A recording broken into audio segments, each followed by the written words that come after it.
fondo. ¿Cómo le va? Qué gusto estar nuevamente en este programa A Fondo. Y uno de los temas que en realidad hemos percibido como medios de comunicación, como seres humanos, es qué tanto nos cuesta trabajo el manejar nuestras emociones, el comunicar nuestras emociones. Yo creo que el mejor parámetro que nos marca este indicador pues es la pandemia, ¿no? Y que tanto se han disparado tantas cosas. Y aquí en A Fondo vamos a hablar esta noche de este tema, el manejo de las emociones, así que acompáñenme porque va a estar bueno, quédese con nosotros.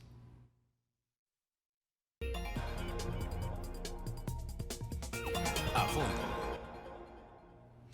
Qué gusto, de verdad, recibir aquí en el puerto de Salina Cruz, en donde están las instalaciones de A Fondo, a Verónica Navarro. Vero Navarro es una terapeuta sistémica que viene de Querétaro y que se la pasa recorriendo todo el país y algunos otros sitios para ayudar con el manejo de emociones, entre otras muchas cosas que nos vas a platicar. Bienvenida, Vero, ¿cómo estás? Muy bien, Connie, muchísimas gracias por la invitación y bueno, pues aquí dispuesta a resolver algunas dudas y compartir algunos otros tips en cuestión de emociones. Connie. Fíjate, Vero, que algo muy importante es primeramente conocer, porque habrá muchos de nuestros televidentes que no entiendan esta técnica de una terapia sistémica, ¿no? Vamos empezando. ¿Qué es una terapia sistémica? Perfecto, Connie. Mira, pues la terapia sistémica nos habla sobre la información que traemos de nuestro sistema familiar hasta por 7 generaciones atrás. Ya venimos con una información que nos ha dado papá y mamá en cuanto está la concepción de nosotros. Ahí empieza toda esta información a correr y es nuestro disco duro, nuestra información con la que vamos a ir a la vida, pero tenemos información hasta por 7 generaciones atrás, Connie. Entonces hay cosas que ni nos imaginamos, pero que terminamos haciendo. O sea, este disco duro podríamos decir que es como una herencia emocional. Sí, así es, genética. Genética, es correcto. Sí. Y de ahí parte todo. Muchísimo, muchísimo. Hacemos un guión de vida durante el embarazo hasta los 5 o 7 años de edad. Dependerá mucho cómo fue nuestra concepción y cómo fue nuestra infancia para ver cuáles son las emociones que no pudieron ser gestionadas, ya sea por la madre o por el niño ya como individuo, porque la madre y el niño están en simbiosis hasta los 6 años de edad. Estas herencias emocionales supongo yo que son completamente distintas a las heridas que podemos tener de parte de mamá o de papá. Son dos temas distintos. Son dos temas, van de la mano uno con otro, sin embargo, sí, ya dependerá cuando yo he nacido cuál es la herida que me fue marcando durante estos 5 o 7 añitos de edad. El periodo de la concepción es muy importante, cómo fue que se vivió ese embarazo. Yo les digo que tenemos a los mismos padres biológicos, pero vivimos con diferentes padres, porque cada embarazo es diferente. Claro, por supuesto, ¿no? Es un mundo aparte entre hijo y hijo, y esta es la diferencia entre hermanos, ¿no? Que no puedes entender a veces muchas cosas. Sí, claro, y además, bueno, no es lo mismo tu primer hijo que el segundo, tercero, cuarto, no sé cuántos más, ¿no?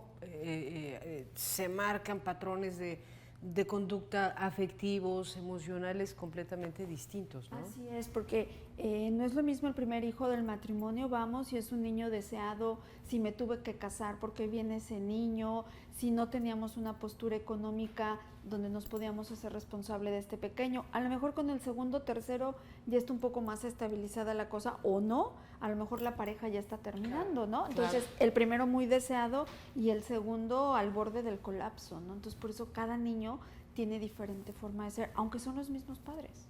Oye, pero fíjate que decíamos al principio del programa algo interesante. Bueno, la pandemia nos viene a visibilizar, híjole, una serie de heridas, de patrones de conducta, de actitudes, de comportamientos tremendos. Entonces, esto es, por un lado, bueno, una oportunidad para acercarnos a especialistas como tú, pero por el otro lado, también, bueno, un incremento de ansiedad, de depresión, de suicidio, violencia intrafamiliar, no sé, abortos. ¿Qué opinas al respecto? Mira, por supuesto una época muy vulnerable porque por primera vez en muchos años tuvimos que estar en contacto con estas emociones en un cuadrito de 4x4, ¿no? Si bien nos iba, había gente que tiene lugares o habitaciones más pequeñitas donde tenían que trabajar o convivir o hacer mucho con la familia y jugando con todas estas emociones contenidas, ¿no?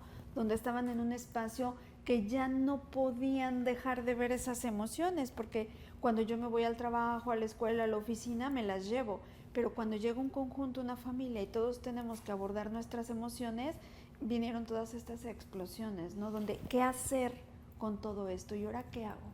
Esto que yo no había dicho, esto que yo no había contactado, el entorno me lo fue presentando muy duro. Sí, claro, pero de repente, Vero, estarás de acuerdo que tenemos el entorno aquí y no lo queremos ver y no lo queremos escuchar, ¿no? Y le damos la vuelta y nos escondemos y nos ponemos muchas máscaras antes de decir soy vulnerable, ¿no? Entonces, creo que ese es el gran punto, o sea, ¿cómo me atrevo a decir sí estoy sintiendo? Exacto. Justo acabas de decir algo muy importante, las máscaras que nos han enseñado desde infancia a ponernos, porque en el caso de los hombres, por ejemplo, los hombres no lloran, los hombres no sienten, los hombres tienen que ser fuertes. Ese es un tema, ¿no? Y en el tema de las mujeres aguantan, las mujeres son fuertes, tienen que soportar todo. Vino esta pandemia donde pues los hombres sí lloran, los hombres sí se cansan y las mujeres no aguantan todo, ¿no? Entonces fue un momento muy vulnerable donde tuvieron que sacar lo peor para poder ser lo mejor con ellos, aunque se oiga fuerte, pero tuvieron que sacar, contactar con todo ese enojo, dolor, tristeza, lo que habían venido guardando con sus máscaras. Exacto. De la más feliz, el más contento, el más responsable, la familia perfecta. Familia que no existe, pero que socialmente yo tengo que dar un ancho, ¿no? Exacto, socialmente tenemos que dar un ancho, tenemos que cumplir un estándar, ¿no? Laboral, económico, etcétera, sentimental, por ejemplo, como mamá con tus hijos, como padre de igual manera. Fíjate que esto me lleva también a pensar, por ejemplo, en otro punto muy importante, el ego. El manejo del ego, creo que lejos de afectar, de beneficiarte, pues lo único que hace es tapar esas emociones. Háblanos del manejo del ego. Mira, es un tema muy complejo de abordar, muy complejo, Connie. El ego nos lo forma cuando vamos creciendo, nos lo va formando la sociedad, nuestros padres y el entorno. Tenemos creencias morfogenéticas y tenemos creencias mórficas. En esta parte, las mórficas nos las va dando la sociedad, después se van convirtiendo en hábitos y después se hacen genéticas. ¿Okay? Entonces, el ego nos ha venido formando en base a las creencias de nuestro sistema familiar. Y lo más duro es que por la lucha de estos egos, en el caso de una pareja, pues a mí me formó un ego por mi familia, mis creencias, mi estatus, todo lo que yo viví, y a mi pareja la formó otra. Y después la lucha de defender estos egos que no son míos, que me enseñaron, nos lleva a darnos hasta con la cubeta, ¿no? Claro, bueno, el índice de divorcios está altísimo y mucho tiene que ver el ego. Sí vale la pena. No es la pareja. No, claro. Es el ego.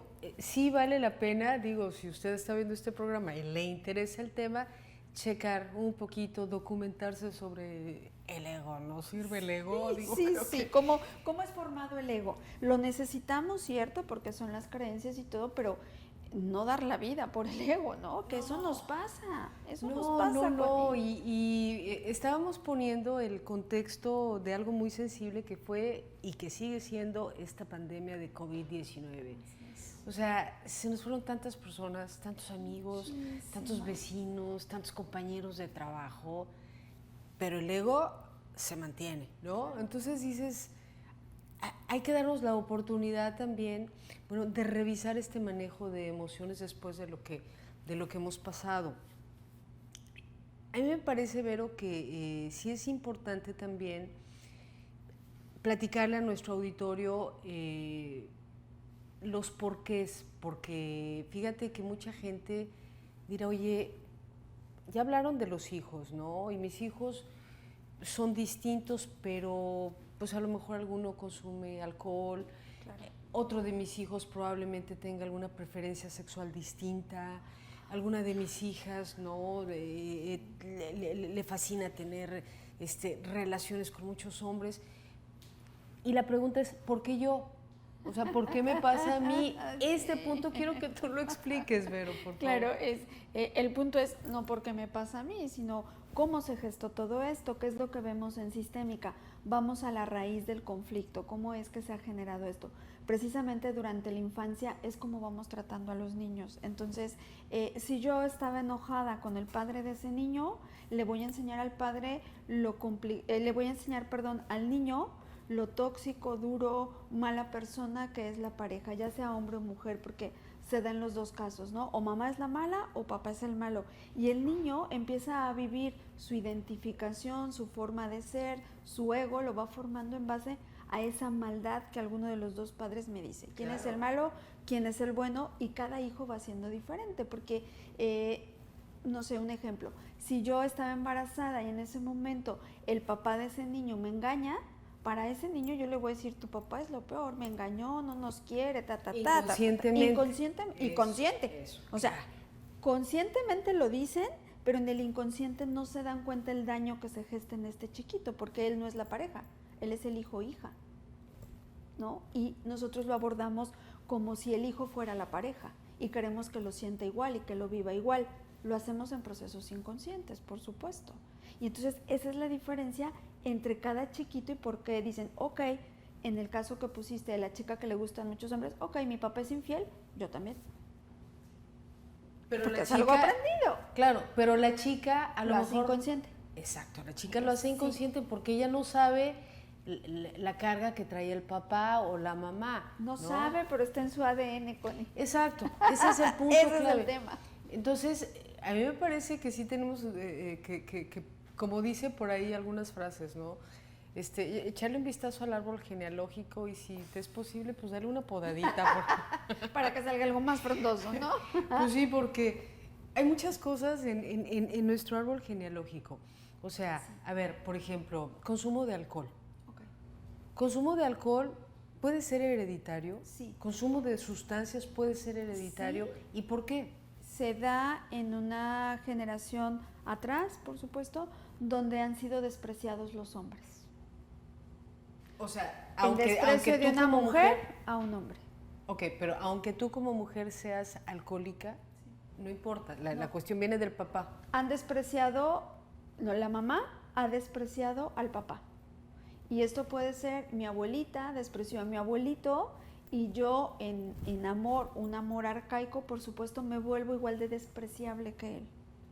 Porque sabemos que una persona que toma se vuelve despreciado. Entonces, ¿qué pasa? Que ella ya trae la información de desprecio y va a resonar con esta información con ella. Sí, claro. Te voy a poner un ejemplo, si me lo permites. Sí. Ahora los chiquitos, ¿no? En nuestras generaciones, Connie, perdón, pero bueno, nos tocó la era de la comunicación, la computación, vivíamos la máquina de escribir hasta con cubreteclados, ¿no? Probablemente, y hacíamos muchas cosas para aprender esto. Ahora los bebés, para ellos es inconsciente que ya tienen ese proceso. No es que sean muy inteligentes o menos inteligentes. Oye, chip, claro. Ya está en su ADN, ya está en el ADN. Primero fue una creencia del sistema, un hábito que fuimos haciendo con el teclado y para ellos ya está dentro de su ADN, ya es normal. Entonces, el alcohólico, precisamente, en el ADN está el desprecio y para él es normal ser despreciado. Oye, tenemos que hacer una pausa comercial aquí en el programa, pero bueno, ya hablamos de los puntos claves. ¿Los podemos curar? ¿Los podemos sanar? ¿Podemos mejorar estas emociones? Seguramente que sí, pero hagamos una pausa. Esto es A Fondo con Vero Navarro, no se vaya.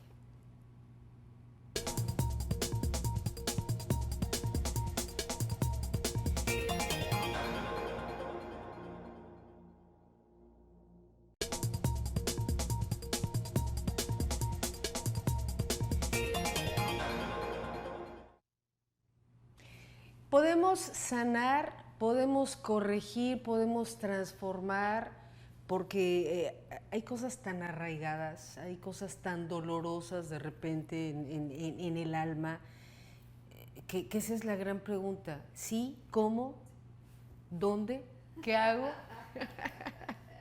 Bueno, ¿dónde yo les recomendaría terapia sistémica, ¿no? Es una terapia muy amorosa, que sí vas a ver el dolor, sí vas a contactar con él, pero no lo vas a sufrir con, y vas a ver otra mirada sobre ese conflicto o tema que tú traes, ¿no? ¿Se puede sanar? Sí, sí se puede sanar. ¿Qué se necesita? Valor. Valor, porque va a ser muy confrontativo el encontrarte contigo mismo y el darte cuenta cuánto te has descuidado, Connie. Cuánto te has dejado de querer, cuánto no te enseñaron, por supuesto, no está permitido en la sociedad, me voy a volver vulnerable. Hay muchos temas por los que yo no lo hago. Pero además de todo esto, hay muchos temas por los que yo no lo hago, Vero, pero de repente ni siquiera estoy enterada de que no me quiero. O sea, ni siquiera me he comprometido a revisar, porque todo lo veo perfecto. Normal. Sí, exacto, o no queriendo revisar un pasado, ¿no? Sí, porque contactar con el pasado duele, pero no nos damos cuenta que a veces vivimos dentro de ese pasado y lo hemos normalizado. Y el pasado son los muertos. El pasado está atrás, ya no me permite avanzar. Pero yo he normalizado todas estas conductas, estos dolores, y me sigo con ese pasado. Oye, fíjate que sí es cierto, tienes mucha razón. ¿Y cómo impacta este pasado, por ejemplo, cuando tú consideras una autosuficiencia para corregir todo lo que pasa a tu alrededor? No comunico, nos decía Alfredo, bueno, yo a lo mejor tengo una técnica muy específica, ¿no? Apunto mis problemas, busco las soluciones, guardo un papel y se acabó. Pero al final de todo, pues no me está ayudando. ¿Dónde está la acción? Exacto, ¿dónde está la acción? Pero no quiero aceptar que necesito ayuda de alguien. Sí, ese es un tema cultural, muy cultural, porque no nos enseñan que nosotros también debemos de ir a un mantenimiento como un vehículo. Tenemos emociones que no sabemos gestionarlas y que para eso vemos especialistas que nos pueden decir, oye, mira, esta emoción va acá, esta emoción la puedes sanar así, la puedes sacar, pero es un tema de vulnerabilidad, porque entonces hay algo mal en mí. Claro, ¿cómo? ¿Y cómo? Sí, ¿Cómo? claro. Eso me vuelve vulnerable. No, y Puede ante ser que mis me hijos, dejen de querer. Oye, ante mis hijos, ¿cómo me van a ver mal? O ante mi pareja, o sea, no. Se descompone un coche. ¿Qué haces cuando se descompone un coche? Pues sí. Lo llevas al servicio, lo llevas con un especialista y el coche sigue funcionando. Es enseñarle a los hijos que también ellos pueden empezar a gestionar sus emociones desde pequeñitos. Oye, fíjate que bueno, en el Istmo de Tehuantepec, lamentablemente, como en muchos lugares de México, hay una alta incidencia de pacientes con cáncer, ¿no? Es una de las enfermedades que lamentablemente tiene una prevalencia muy alta, por muchas razones. Pero de repente nos ponemos a estudiar que puede tener condición emocional, que puede ser hereditario y de generación en generación se va. Platícanos al respecto de pacientes con cáncer o enfermedades terminales y la terapia sistémica, por favor. Hemos visto salir a pacientes con del cáncer a través de la terapia sistémica, por supuesto del acompañamiento de un médico en lo físico, nosotros vamos a ver lo emocional. Las emociones es lo que nos llevan a la enfermedad. Con el cáncer tiene que ver mucho con resentimiento, con dolor, con no gestionar las emociones, todo me lo guardo y dependerá la parte del cuerpo donde se ha generado este cáncer, ¿no? Que tiene para nosotros mucha información, si es con mamá, si es con papá, si es una emoción que no me la tragué porque pues tenía que ser fuerte, ¿no? O sea, a ver, de hecho, muchas mujeres muy valientes, muy luchonas, se enteran, el diagnóstico dice, pues tienes cáncer. No lo voy a decir. Yo no quiero que mis hijos sepan, sufran, yo voy a salir adelante y yo, dices, híjole, peor volver a tapar emociones, particularmente sobre diagnósticos, por ejemplo, cáncer, VIH, o cualquier otra enfermedad terminal. Y es decirle al hijo, no tienes permitido gestionar tus emociones, no tienes permitido enfermarte. Tú no puedes, porque el hijo va a actuar a través del ejemplo de los padres, ¿no? Entonces, si yo me monto en esta guerrera que nada le pasa, que nada le duele y que con todo y el cáncer yo continúo, lo único que estoy haciendo es no dándome amor. Pero así me han enseñado, Connie, no es juicio, sino que hay una falta de educación este sentido. Es correcto, pero también vamos a como que a tener cierto consuelo. El hecho de que yo no haya educado a mis hijos, pues no es porque yo no quiera, porque a lo mejor a mí tampoco me enseñaron a educarlos, ¿no? Exacto, entonces digo, para ser un poco condescendientes con los ciudadanos o con las personas que estén viendo el programa y dirán, oye, qué crueldad, ¿no? Fíjate que quiero aprovechar muy bien estos minutos porque otro de los grandes temas en este momento para la gente joven, particularmente adolescentes, es el tema de tus preferencias sexuales. ¿Qué rollo con este tema? A lo mejor no he definido mi sexualidad, 1, 2, ya la definí, no puedo decírselo a mis papás, 3, mi pareja. Háblame al respecto, porque has tenido muchos casos recientemente con... Muchos casos, incluso hay un taller que voy a tener de identificación sexual y todos estos conflictos, porque lo que estamos viviendo es cierto, un poco una tendencia y una moda donde los chavos ya ocupan una terminología donde se sienten asexuados, ¿no? Son ella, ni él, ni ella, ni nada, que viene con un conflicto de mamá, papá, déjame de molestar, no soy ni uno ni otro, ¿no? Ha sido tanto la lucha de géneros que no hemos podido llegar a una reconciliación entre hombres y mujeres, y ahora los chavos lo están viviendo, ¿no? O sea, han hecho una separación donde los hombres dicen no necesitamos a las mujeres y las mujeres dicen no necesitamos a los hombres, y estamos en una división socialmente hablando muy dura. Muy dura. Digo, independientemente de estos movimientos y de todo esto aquí, lo que a mí me interesa es, bueno, ser feliz y que me acepten felizmente los integrantes de mi familia, que ese es creo que el tema más grande, más ¿no? fuerte, porque estamos hablando en Sistémica. Hellinger, que es el fundador, el mentor de todo esto, nos habla que la homosexualidad es un destino muy duro. ¿Por qué? Porque son los primeros chicos que no son aceptados por el entorno familiar, mucho menos por la sociedad. Si en casa no me quieren, mucho menos en la sociedad, ¿verdad? Porque hay todo un tema y una falta de información sobre estas preferencias sexuales. Una persona con una homosexualidad necesariamente tiene que venir de un abuso sexual. No, ese es un buen dato. Hay varias vertientes. De repente el papá, el varón de la casa, se entera de que el hijo, bueno, pues es homosexual y lo rechaza y entra ese hombre macho y toda la cosa, pero resulta que el papá posiblemente también traiga por ahí algo y no lo sabe o no lo quiere reconocer, ¿verdad? Sí, claro.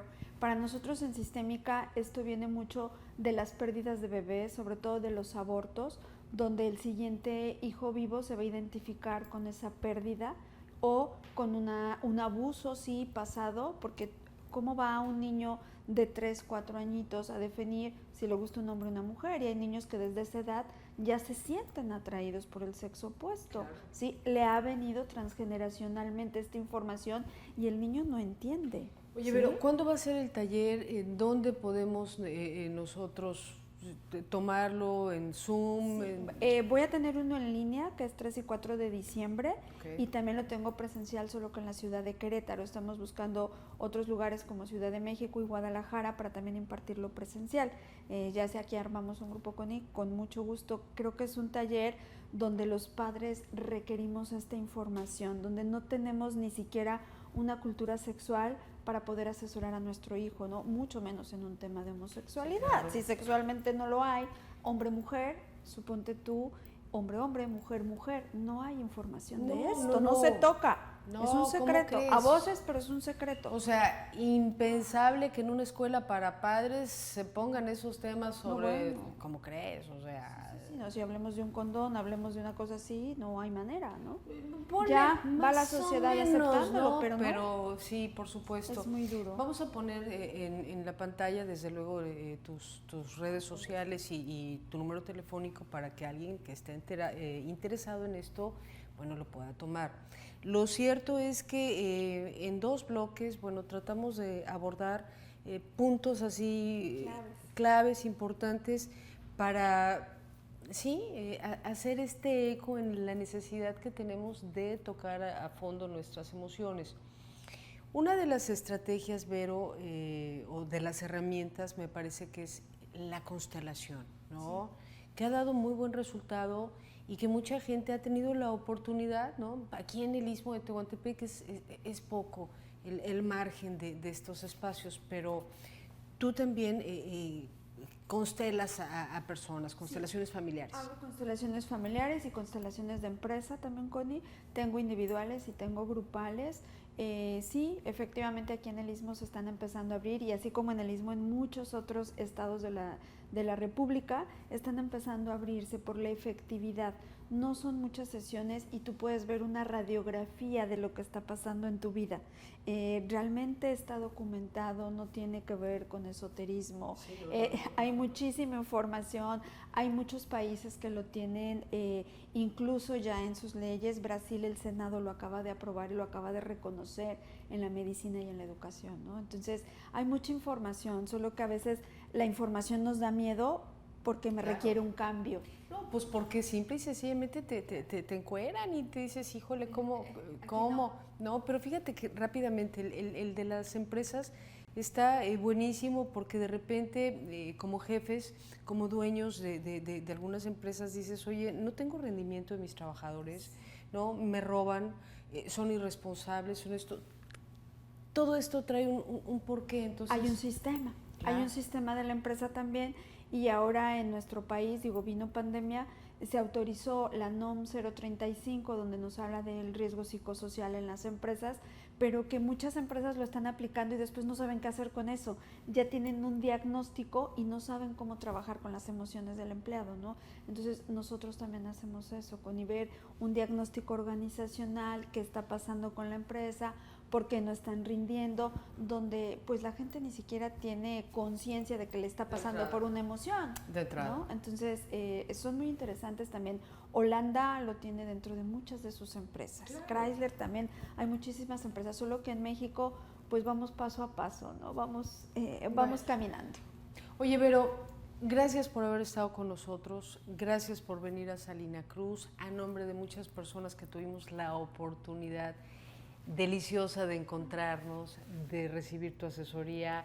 Eres bienvenida siempre a Salina Cruz y por supuesto a estas instalaciones. Muchísimas gracias, Connie, gracias por la apertura, gracias por permitirme llegar a más, y bueno, pues estoy al servicio de más reconciliación. Así será, y nos vemos en la próxima transmisión. Esto fue A Fondo con Vero Navarro. Gracias.